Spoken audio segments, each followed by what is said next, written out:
the voters in the middle don't get that. They're not actually aware that that's happening, and so there's a lot of puzzlement in their heads when we try to say that. So a lot more education would need to, a lot more effective advocacy about the effects of those laws before we could really bring the persuadables along. But there's a lot to work with here, and these are the total scores. So let me not say about those two values. Um, so my misgiving about this message, and we tried this message in every permutation I think you could, facts and then values, values and then facts. What it is now is sort of a sandwich. It's values, facts, values. And that was the way that it worked best. It does not work to leave facts. Facts are essentially useless. One of the main problems on our side is we think that so Bill, especially in the name of this, and you notice the names are a convention for us. We never actually say injustice. Injustice is unjust. If it were magically really cheap to deport however many people, I would still not want to do it. Because the reason for not doing it actually has nothing to do with that. And I think that that's the case for everyone. And when we undercut our own values in an attempt to go chasing after theirs, we are transparent and it does not work. See rights, see the environment, see our instincts. So here's another one that works, and this one's really exciting because it's really new. We've never tried to say this, I think, on our side. And it grows out of two things really rooted in this process. One is a set of the conversations that we had interactively with all of you and other advocates. And we're trying to, kind of bring this down to the basic level. How would you talk to a child about immigration? What does it mean? What is it? What is an immigrant? Or who is it? What are we saying? And then Anat's insight was, we can bring a value, there's a value in that in a common human experience that we have that we can talk about. So this is called People Move. The same is true today as it has been throughout history. People move to make life better for themselves and their families. It's hard to move.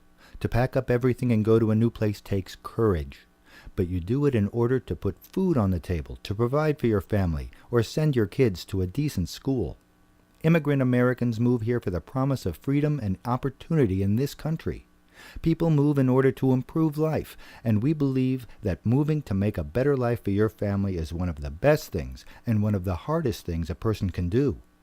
One of the values we hold dear to our hearts is a deeply rooted belief in the freedom to be who you want to be, say what you want to say, and go where you want to go. America is supposed to be the land of the free and the home of the brave. That's a good thing, so let's keep it that way. So a couple things very powerful here. We're co-opting a value that's usually used much more strongly by the other side, which is freedom. Freedom is a deep, deep American value, right? Something we believe in, and often used by the right to put a nice bow on all kinds of nasty stuff. But here, engaging that value of freedom, but talking about a common human experience that again it's bringing, instead of an us and them, it's creating a larger we, right? And that this is an experience we all have. Notably, also on the lines here, you see where we alienate successfully what we wanted to do, which is alienate the opposition. As soon as we said the word immigrant, they were kind of along with, oh yeah, people move, I get that, and then we said immigrant, oh, all right, I'm out of here. But we kept the green line. Now, again, not quite as strong overall with the persuadables as Define America, but pretty solid. And if you look at the total scores here, particularly the shifters, the group that moved, the group that started in one place and came in our direction during the course of this, this was equally strong with Define America. It really had some power in terms of moving people, and our base likes it, our advocates like it, so a lot to work with here. This is our sort of nation of immigrants argument, not here. People can't really connect to that anymore because it isn't their own lived experience. But everybody's moved. 70% of Americans don't live there. And so this is something that people have either done themselves or at least helped a friend do. All know that moving sucks. Producing things, death and divorce. And so this is really rooted in something people understand. Moving is awful. The other thing about this is that this is our antidote to the rule of law argument. Mm-hmm. when they come back, you know, you're having the conversation and yeah, I get that, but you know, they broke the law. We've all been there, right? We've all had that conversation. You know, people move. The same is true today as it is throughout history. People move to make life better for themselves and their families. This is our moral high ground argument. This is exiting the legal system. Undocumented does not exit. And worth pointing out that Nation of Immigrants, which we have used for years, doesn't carry people along the same way. We have a lot of people saying, well, that it's different now. When you say Nation of Immigrants, it really, people divide themselves. They don't come together the way this works in bringing people together. Then we have one of the other things that emerged from the sort of rooting, the qualitative work on this. We're really digging into what people were talking about in their own experiences and what made them more sympathetic, empathetic with immigrants, made them feel closer to immigrants as opposed to divided from immigrants, was the concept of work. And the one thing people who are even anti-immigrant will sort of concede as well, immigrants are hardworking.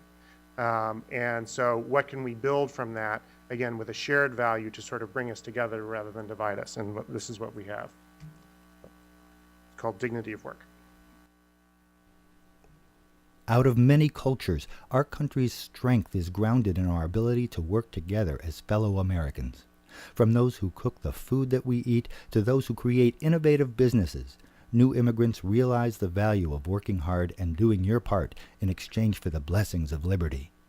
As Americans, we all do our part to contribute, and we're all the better for having hard-working new immigrants as contributing members of our communities by being customers in our stores, paying payroll taxes, and giving to local churches and charities. All Americans living here come from diverse backgrounds and many different places. We are united by a deep respect for those who work hard for a living and a shared commitment to the country we all call home. America works best when we all do our part and work together as one nation, indivisible and strong. So this message doesn't avoid the word immigrants, but it's mostly saying we Americans. And it's all of us, drawing a big circle of Americans, and we're all in it, right? And partly defined by our belief in these values and our behavior, the fact that we work, right? We work hard. So, and it's tapping that and using that as a strength for our country. So you see here again, as soon as we said the word immigrants, we lost the bad guys. And then the people in the middle, again, came up slowly this time, but eventually climbing over again up to 75. So and if you look at the persuadables as a whole, particularly the shifters here, equal again to that define American in terms of the intense positive response. But we're building here a shared identity that is connected to these values that people really deeply believe in. Anything else on this? What's going on in this message and a lot of them is something that we call the power of presupposition. The arguments that immigrants work hard, immigrants are good, immigrants pay taxes. The more we need people, because when we make assertions, they're heard in the spiritual context, in the rational parts of our brain, cause our audiences to go, do I believe her, do I not believe her? Does it say opposed by saying things like, we all do our part. That is saying part without actually drawing a big arrow to the fact that I'm saying. Right. And we're using Americans and bringing creating a we that shares these values and shares these behaviors. We're going to skip one just because we're running short. So you're going to get these handouts Yep. and all the messages are going to be there and it's all going to be on. But we did want to show this because this is also one that really came out through the process of research. It's not one we started with, but it gets us to, this is the one that comes close, that is most sort of solution-oriented and the most policy-oriented in terms of its language. So those of our advocates who are working directly on legislation in the state house, in the Capitol and trying to pass things, excited to see this because there's language here about actually changing the laws. But it's still built on these values and built on these insights we have about creating a shared identity between all Americans, including immigrants. America deserves a common sense immigration process, one that includes a roadmap for new Americans who aspire to be citizens. Everyone agrees that the current patchwork of policies and programs is mismanaged and broken, and it breaks up families. For those currently striving for citizenship, the current maze of regulations provides no light at the end of the tunnel, because there's often no line to get into for becoming a fully participating American. For aspiring citizens, the essential rights of citizenship should be attainable by taking a test of our history in government, pay an appropriate fee, and pledging allegiance to our country. People move their families here to the land of freedom and opportunity in order to provide a better life for their children and contribute to our culture in this country. In order to do our part to welcome newcomers, we need to create a common sense immigration process that recognizes the hardships and contributions of people moving here, keeps families together here in this country, and creates a roadmap to citizenship for new Americans who aspire to be citizens. So you hear some threads here of things that we've actually been saying for several years about solving problems and an effective solutions, common sense.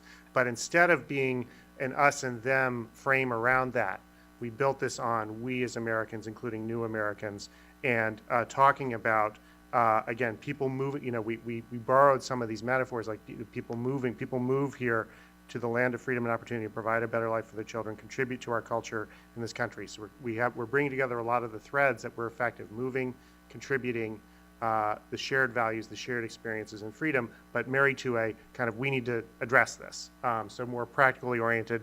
And that makes sense then if you look at how people responded, that we did equally well with the persuadables in the middle. People moved and came over, really like this. Our base, not quite as enthusiastic about this as a few of the others that tested really strongly with the advocates. So still put it in as a successful message, but worth noting that we don't get quite the enthusiasm with the base here that we did with the others. The things that I want to say about this message, again, we see some presupposition. Unlike the messages that I was impugning before, here we have a subject position. We endeavor to put in as many sentences, as many messages as possible. The other thing that is going on here is another trick we know from called messaging from inevitability. LGBT community is our go-to paragon from this. Question of if and this is happening, people. These rights are gonna be there. You can either get on the bus or you can be the one explaining to your grandchildren what your problem was. When we message from inevitability, ourselves on the winning team. Not Americans want to be on the winning team. They claim that they will, be true, whatever that is not true. And when we keep saying, we're getting our asses kicked, that is akin to saying, this is the Titanic. Would you like to buy a ticket? Nobody wants a ticket to the Titanic. So when we say everyone agrees, this is how reasonably people think. But you can't just say anything and have that happen. Right. It has to be something that actually is rooted in a belief and a value that people have. And that's... Unless you're a hypnotist. The other thing that's going on here, and that's really interesting in the messages, the more audacious our ask. We were asking people not to just passively accept. You recall before when I said that comprehensive immigration is not positive, it's eliminating the bad, not creating the good. The more we ask of people, in this case, do our part to welcome. So it's not just leave them alone, stop harassing them. It's actually you have to proactively do things. That brings people. Persuadable people, yeah. Yeah, persuadable people. So, as I like to say, sometimes I think we lose. And believe it or not, we've been asked to go back and do families first. Okay, So, we can do that. we're going over of your volition. Yes. Everyone wants more? All right, we can take some more time.